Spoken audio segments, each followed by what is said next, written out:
तुमने पार्थिव शिवलिंग बनाया, जलाधारी बनाई, पूजन कर लो जिस दिन तुम्हारा मन करे। कोई तिथि, कोई वार, कोई दिन, कोई समय, कोई घड़ी, कोई पल, कुछ मत देखो। तुमने पार्थिव शिवलिंग का निर्माण किया। 3 आखा चावल, 3 अक्षत। आखा चावल जानते हो? साबूदाना, आखा चावल। 3 चावल के दाने, एक गणेश जी की जगह, एक अशोक सुंदरी की जगह, एक षडानंद कार्तिकेय जी की जगह। 3 चावल दाने। 3 दुर्वा, एक गणेश जी की जगह, एक अशोक सुंदरी की जगह, एक षडानंद कार्तिकेय जी की जगह। 3 बेलपत्र, जहां पर माता पार्वती जी का आपने ये जलाधारी बनाई है, उसी जलाधारी पर यहां से पानी बहता है, इसके ठीक विपरीत में यहां 3 बेलपत्र, तीनों रख दीजिए। और छोटा सा कलश हो या बड़ा सा कलश हो, 3 लोटा जल यहां बैठकर, जहां पर आपने बेलपत्री रखी है उसी के वहीं पर बैठकर इस शिवलिंग पर 3 लोटा जल धीरे धीरे अपने मन की कामना कर कर, बाबा आज मैं दुखी हूं, बाबा मुझे ये तकलीफ है, बाबा मेरे बच्चे ये काम में गए हैं, बाबा ऐसा है। 3 लोटा जल बाबा को धीरे धीरे अपने भाव कहकर, फिर तुम्हारे पास में जो पूजन का सामान हो वो चढ़ाकर बाबा की आरती कर कर दिया लगा दो। जब दिया ठंडा हो जाए उस शिवलिंग का विसर्जन कर दो। आप पाओगे, आपने अगर 2 या 3 बार कभी भी तुम्हारा मन करा कर लिया, आपको खुद लगेगा कि मेरे घर में संपदा कैसे बढ़ रही है और कार्य कैसे सिद्ध हो रहा है। शिव आराधना में भगवान शंकर की, शिव भक्ति में भगवान शंकर की अविरल भक्ति में पार्थिव शिवलिंग का निर्माण और पार्थिव शिवलिंग की पूजन हमें बल प्रदान करती है। माता पार्वती जी ने पार्थिव शिवलिंग का निर्माण किया। शिव जी ने देखा पार्वती जी को कि पार्वती जी पार्थिव शिवलिंग का निर्माण कर रही, तो शंकर जी ने पूछा, पार्वती तेरी शादी नहीं हो रही थी इसलिए तूने पार्थिव शिवलिंग का पूजन करा, तू चाहती थी मुझसे विवाह करना चाहती थी इसलिए पार्थिव शिवलिंग का पूजन करा, अब क्या चाहती है? अब तो मैं तुझे मिल गया, अब तो मैं तुझे प्राप्त हो गया, अब तुझे क्या चाहिए? अब तुम मुझसे चाहती क्या है? पार्वती जी ने हाथ जोड़कर भोलेनाथ जी से विनय करा, अब मुझे कुछ नहीं चाहिए, बस इतना चाहिए कि मैं कैलाश पर रहूं या शमशान में रहूं, जहां भी रहूं मेरे हृदय में कभी भी दुख ना हो, मैं प्रसन्न होकर अपनी जिंदगी को आपकी सेवा करते करते निकाल दूं। हिंदू अपनाया, रावण पार्थिव शिवलिंग का निर्माण करता था, पूजन करने बैठ जाता था, शंकर भगवान को आकर उसे वर देना ही पड़ता था, वर देना ही पड़ता था। पार्थिव शिवलिंग के निर्माण का, पार्थिव शिवलिंग के पूजन का, पार्थिव शिवलिंग की आराधना का फल बहुत। कितने लोग हैं, आप लोगों ने बनाया कभी पार्थिव? बनाया? सावन में बनाते हो गुरु जी, है ना, ऑनलाइन जब पार्थिव शिवलिंग का निर्माण होता है तब बनाते हो, पर बीच में कभी तुम्हारा मन कर जाए, एकदम जब तुम्हारा मन हो। अब कई लोग कहते हैं गुरु जी पार्थिव लिंग का पूजन करना है तो पति पत्नी का दोनों का होना जरूरी है, शादीशुदा होना जरूरी है, या ऐसा जरूरी है या वैसा जरूरी है। शिव महापुराण की कथा कहती है, बच्चे हो बच्ची हो, शादी हो गई नहीं हुई, विवाह हो गया, जैसे भी हो, आप जैसे हो वैसे पार्थिव लिंग का निर्माण करो, वो पूजन करो। पार्थिव लिंग निर्माण कर, पार्थिव लिंग पूजन का भी फल है। इसमें जब लड़की घर में आती है शादी कर कर, बहू जब आती है तो प्रथमता में गोरानी होती है, गोरनी सुहागिन होती है। कोई तुमसे पूछे शादी के तुरंत बाद ये बहू को बिठाकर गोरनी सुहागिन क्यों करी जाती है? शिव महापुराण की कथा कहती है, शंकर भगवान के शिवलिंग को बनाकर माता पार्वती जी ने पूजन कर कर शिवलिंग में से ही सिंदूर लेकर अपनी मांगों में भरा है। आज भी सुहागिन में, गौरनी में ऐसा बनाया जाता है और उसके अंदर सिंदूरा दिया जाता है। उस सिंदूर को लोग अपने मांग में भरते हैं। इधर भरते कि नहीं भरते? वहां में नहीं भरते हैं, इधर भी ठीक, आज भी भरते हैं। कई लोग कहते हैं वो गौरनी है, कोई कहता है वो सुहागिन है, कोई कहता है वो गौरानी है। शिव महापुराण की कथा कहती है ये पहली पूजन मेरी माता पार्वती जी ने अखंड सौभाग्य के लिए करी थी, इसलिए आज भी पहली बार शादी करने के बाद पार्वती जी पहली बार इस पूजन को करी थी। आज भी शादी के बाद सुहागिलें घरों में होती हैं, जब बहू प्रवेश करती है उसके बाद आज भी करते हैं। ये सब पुराना है, उसको आज लोग नए में ले लें क्या भाई सुहागिल है, गौरानी है। ये आजकल वो पुराना शंकर के शिवलिंग की आराधना, शंकर के शिवलिंग की पूजन, भक्ति। जब पार्थिव लिंग का निर्माण किया जाता है, पार्थिव शिवलिंग को जब बनाया जाता है तो पार्थिव शिवलिंग का एक नियम है, आप उसका स्मरण जरूर करना। जैसे ये थाली है,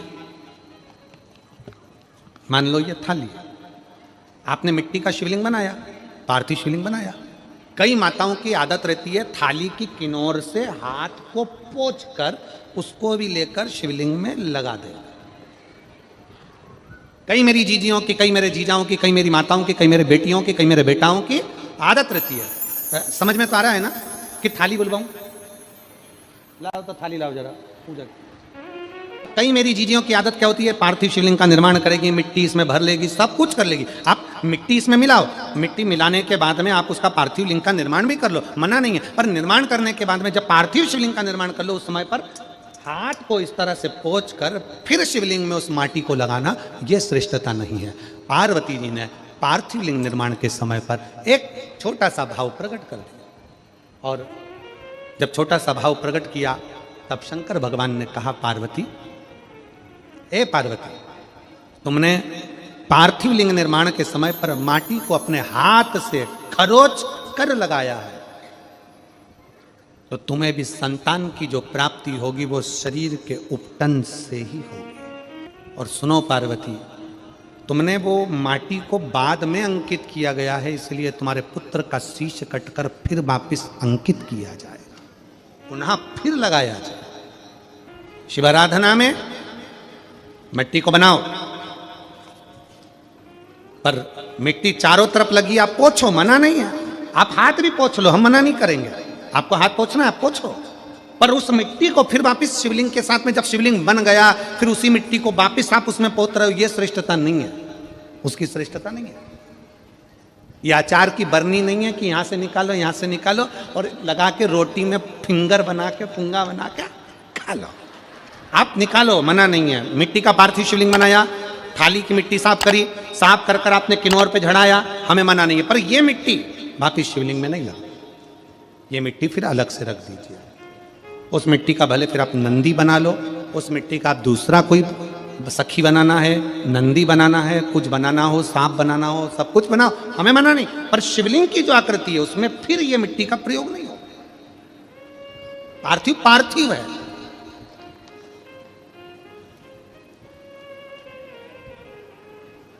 क्यों एक बार बोला, शिव महापुराण में आपने सुना होगा, हमने कहा कि गमले में भी पार्थिव शिवलिंग का निर्माण कर सकते हो। गमले में कैसे? गमला भरा पड़ा हुआ है, वहीं पर तुमने पार्थिव शिवलिंग को उठाया, निर्माण करा। अब वहां पर तुमने हाथ तो नहीं पोंछा, क्योंकि गमले में ही तुम पार्थिव लिंग का निर्माण कर, जाके हाथ धोया, बाबा की पूजन कर, शिव स्मरण कर लिया। पार्थिव पूजन का एक आनंद। पार्वती, तुम पार्थिव लिंग का निर्माण क्यों करी हो? तो पार्वती जी ने कह दिया, केवल आपसे बल मांगने के लिए, आपसे बल। शिव कथा कर रही है, भगवान शंकर का चरित्र करा। अभी आपको कथा में कहा था देव और महादेव दोनों में अंतर होता है। देव दर्शन देते हैं और महादेव अपने भक्त को दर्शन के लायक बना देते हैं। शिव में, देव में और महादेव में अंतर है। ग्रंथ, संत और भगवंत, तीनों को पकड़ने का प्रयास करो। क्या क्या? सब बोलो। ग्रंथ, संत और भगवान। आपके नजदीक में जितने शंकर के मंदिर हैं, जहां आप एक लोटा जल चढ़ाने जाती हो ना, एक लोटा जल चढ़ाने के लिए शंकर के मंदिर में जाती हो, तो घर से जब एक लोटा पानी भरो, घर से जब एक लोटा जल भरो और मंदिर के लिए जब निकलो ना, घर से निकलते समय रत्ती भर टेंशन लेकर मत जाना। घर से जब पानी भरो, खुश होकर जाना, मैं मेरे पिता से मिलने के लिए जा रही हूं, अपने दिल की बात अपने बाप को बताने के लिए। मैं अपने पिता से मिलने जा रही हूं। भले मंदिर में जाकर कुछ मत कहो, शंकर जी को एक शब्द मत कहो, तुम जो लोटा भरकर पानी लेकर जा रही हो ना, वो लोटे का जल शंकर को चढ़ाते से ही शंकर जी समझ जाते हैं कि तेरे जीवन में दुख कितना है। सुदामा जी ने भगवान कृष्ण को चावल दिए थे। बोलो री जी हाँ सही है कि गलत है? क्या दिया था? तंदूल। सुदामा जी ने ये कहा था कि मुझे बहुत दुख है। बोला था कि सुदामा जी ने कहा था कि मेरे बच्चों को खाने के लिए अन्न नहीं है। सुदामा जी ने कहा था कि मेरी पत्नी की साड़ी फटी हुई है। सुदामा जी ने कहा था कि मुझे दुख बहुत है, दर्द बहुत है, मेरा झोपड़ा टूटा है, मेरा मकान नहीं है। सुदामा जी ने ये कुछ भी नहीं बोला। सुदामा जी तो तंदूल लेकर गए थे और तंदूल ले जाकर जो भगवान ने उस तंदूल को लिया, तंदूल को पाते से ही भगवान समझ गए थे कि इसके घर में दुख कितना है।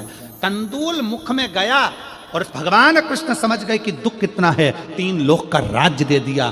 सुदामा जी जैसे ही तंदूल दिए, भगवान ने सोच लिया कि तंदूल की दशा क्या है। उसी तरह जब जल शंकर जी पे चढ़ता है तो शंकर जी को तुम कुछ कहो मत कहो, वो जल तुम्हारे घर की पूरी दशा बता देता है कि इससे तकलीफ कितनी है। क्यों? दुख की बात कहां पर करते हो? तकलीफ की बात कहां करते हो? कष्ट की बात कहां करते हो? सारा घर का मनन चिंतन कहां पर होता है? रसोई घर में। सारा मनन चिंतन कहां होगा? रसोई घर में। देवरानी जेठानी बात कहां करेगी? रसोई घर में। कोई दुख हो गया, तकलीफ आ गई, बात कहां होगी? रसोई घर में। अरे वो उनने ऐसा कर दिया, वो काका जी की तबीयत खराब, काकी जी के ऐसा हो गया, वैसा हो गया। सारी घर की सारी चर्चा रसोई घर में होती है। और जो तुम पानी भरकर लेकर जाते हो, वो रसोई घर में से भरकर लेकर जाते हो, तो वो पानी के अंदर तुम्हारी वाणी की तरंगे उस जल के अंदर हो जाती है। जब जल महादेव को चढ़ता है, उसे सब ज्ञात हो जाता है कि इससे तकलीफ क्या है। मंदिर में जाते हो, आप किसी भी मंदिर में, राम जी के मंदिर में जाओ, हनुमान जी के मंदिर में जाओ, कृष्ण जी के मंदिर में जाओ, पंडित जी क्या देते हैं तुम्हारे हाथ में? जम के बोलो जल्दी से, क्या देते हैं? चरणामृत देते हैं। पंडित जी चरणामृत देते हैं, तुलसी का जल देते हैं। वो जल, वो चरणामृत का जल पंडित जी क्यों देते हैं? मंदिर का जल ऐसा क्या है कि मंदिर के जल से पीने से तुम्हारी अकाल मृत्यु टल जाती है? उस जल में ऐसा क्या है? उस जल में ऐसा क्या है? जल वही है, बस भगवान के सामने रखा जाता है। आरती होती, घंटी बजती, मंजीरे बजते, मंदिर में हर हर महादेव होता, जय श्री कृष्णा जय राम जी की होती, तो वो ध्वनि उस जल के अंदर चली जाती है। वो जल जब हमारे उदर में जाता है तो हमारी अकाल मौत भी टल जाती है। वो जल की तरंग हमारे को मौत को भी टाल देती है, मृत्यु को भी टाल देती है। महाराज, संसार सागर में जन्म लेना और संसार सागर में जन्म लेकर अगर भगवान की भक्ति हो जाए, एक लोटा जल महादेव को जब आप समर्पित करें, एक लोटा जल जब आप महादेव को चढ़ाने के लिए जाएं, कुछ मत कहो, ना कह सकते मत कहो। और शंकर के मंदिर में जब जल चढ़ाओगे, शिव तुम्हारे घर की दशा को जान लेंगे, वो समझ जाएगा। वो महादेव है, वो उघड़दानी है, वो त्रिकालदर्शी है। ना मन बुद्धि चित्त शिव में लगा दो, दिल से कहोगे, दिल से सुनोगे। ब्रह्मा ब्रह्मलोक में, भगवान विष्णु वैकुंठ लोक में, पर मृत्यु लोक में तो एक ही है ना। कौन? देव अधिदेव महादेव। देव अधिदेव महादेव विराजमान अधिपति है, विश्वनाथ, विश्व का भरण पोषण करने वाला। सोमनाथ, चंद्र सी काया देने वाला। केदारनाथ, दुख का हरण करने वाला। त्र्यंबकनाथ, पाप से भी मुक्त कर देने वाला। महाकाल, काल पर भी विजय प्राप्त करने वाला। वो साधारण नहीं हो सकता, जीवन का सुख देने वाला, जीवन का सुख।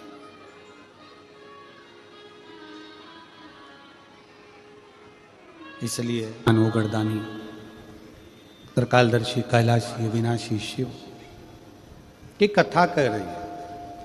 जो आपके संताप को हर सकता है वही देवाधिदेव महादेव। पार्वती मैया बाल्यावस्था से भगवान शंकर की आराधना में लगी थी, भगवान शिव की भक्ति में लगी थी, भगवान शंकर के शिवलिंग की आराधना करती थी। शिवलिंग आराधना का पुण्य पार्वती माता को मिला, शिव पार्वती जी को प्राप्त हो। शिव आराधना का पुण्य ही यही है। देवता में, देव में और महादेव में एक बहुत बड़ा अंतर है। देव और महादेव में बहुत बड़ा